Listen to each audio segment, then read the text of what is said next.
وقت کے ساتھ ساتھ عمر میں اضافہ ایک قدرتی عمل ہے اور بڑھاپے کا خیال ہم میں سے کسی کو پسند نہیں ہے۔ عمر بڑھنے کے عمل سے بچنے یا اس میں تاخیر کرنے کی ہماری بہت سی انسانی کوششوں کے باوجود یہ زندگی کا ایک ناگزیر حصہ لگتا ہے۔ زمانہ قدیم سے ہم انسانوں نے لافانی ہونے کے لیے بہت سی چیزوں کو سوچا اور آزمایا ہے۔ اس کوشش میں انسان نے آب حیات کا چشمہ کی تلاش سے لے کر مذہب، دور دراز سیاروں اور مستقبل میں زندہ کیے جانے کی امید میں جسم کو منجمد کر کے محفوظ رکھنے کی سائنس سمیت تقریباً ہر چیز کو آزمایا ہے۔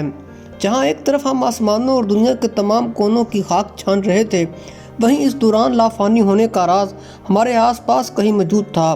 جی ہاں، کچھ ایسی مخلوقات بھی ہیں جنہوں نے عمر بڑھنے کے قدرتی عمل کو روکنے اور یہاں تک کہ اسے ریورس کرنے کا راز بھی جان لیا ہے، اور یہ حقیقت میں پائے جاتے ہیں۔ یہ وہ جاندار ہے جو بائیولوجیکلی لافانی ہیں۔ اس کا مطلب یہ ہے کہ جب تک کوئی شکاری، بیماری یا ماحول میں شدید تبدیلی ان کی جان نہ لے لے تو یہ زندہ ہی رہتے ہیں۔ سائنسدان ان پراسرار جانداروں کے رازوں سے پردہ اٹھانے کی کوشش کر رہے ہیں تاکہ جان سکیں کہ کیا ہم انسان بھی اپنی عمر کے بڑھنے کو روک سکتے ہیں۔ اس ویڈیو میں آپ کو 3 ایسے حیران کن جانداروں کے بارے میں بتاؤں گا جنہوں نے ہمیشہ زندہ رہنے کا راز جان لیا ہے۔ سب سے پہلے ہے پلینیریا۔ پلینیریا چپٹے کیچووں یا فلیٹ ورمز کی ایک قسم ہے جو پوری دنیا میں پائی جاتی ہے، اور یہ لامحدود سٹیم خلیے پیدا کر سکتے ہیں۔ سٹیم خلیے ایسے خلیے ہوتے ہیں جو افزائش کے ابتدائی مرحلے میں ہوتے ہیں، اور ان میں مختلف قسم کے خلیوں کی شکل اختیار کرنے کی صلاحیت ہوتی ہے۔ کسی جسم میں موجود زیادہ تر بالغ خلیوں کا ایک مخصوص مقصد ہوتا ہے جسے تبدیل نہیں کیا جا سکتا۔ مثلا جگر کا ایک خلیہ جگر کا مخصوص کام کرنے کے لیے استعمال ہوتا ہے، اس سے دل کے خلیے کا کام نہیں لیا جا سکتا۔ جبکہ سٹیم سیلز بالغ خلیوں سے مختلف ہوتے ہیں۔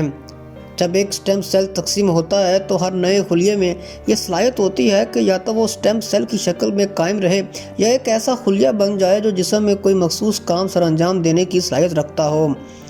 پلینیریا 2 طرح کے ہوتے ہیں، ایک جو جنسی طرح سے تولید کرتے ہیں اور دوسرے وہ جو اے سیکسول یعنی بے جنسی انداز میں خود 2 حصوں میں تقسیم ہو کر نئے پلینیریا بن جاتے ہیں۔ سائنسدانوں نے دونوں اقسام کا جائزہ لیا ہے اور انہیں یہ معلوم ہوا ہے کہ اے سیکسول انداز میں تولید کرنے والے اپنے ڈی این اے کو نئی زندگی فراہم کر دیتے ہیں۔ دوسری طرف پلینیریا میں ایسے انزائمز بڑی مقدار میں موجود ہوتے ہیں جو ان کے خلیوں کو عمر بڑھنے سے تحفظ فراہم کرتے ہیں، اور جب یہ تولیدی عمل سے گزرتے ہیں تو ان کے یہ انزائمز دوبارہ پیدا ہو جاتے ہیں۔ یہی وجہ ہے کہ سائنسدان ان پلینیریا کو لافانی جانداروں میں شمار کرتے ہیں۔ دوسرے نمبر پر ہے ہائیڈرا۔ کسی اور ہی سیارے کی مخلوق لگنے والا یہ جاندار تازہ پانی میں پایا جاتا ہے۔ اس کا جسم ایک نلکی کی طرح ہوتا ہے۔ اپنے منہ کے قریب موجود ریشوں کے ذریعے یہ اپنا شکار کرتا ہے، جن میں چھوٹے کیچوے اور پانی کے دیگر جاندار ہو سکتے ہیں۔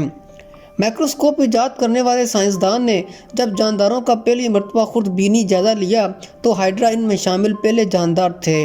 پلینیریا کی طرح ہائیڈرا بھی اپنے جسم کے حصوں کو دوبارہ بنا سکتے ہیں۔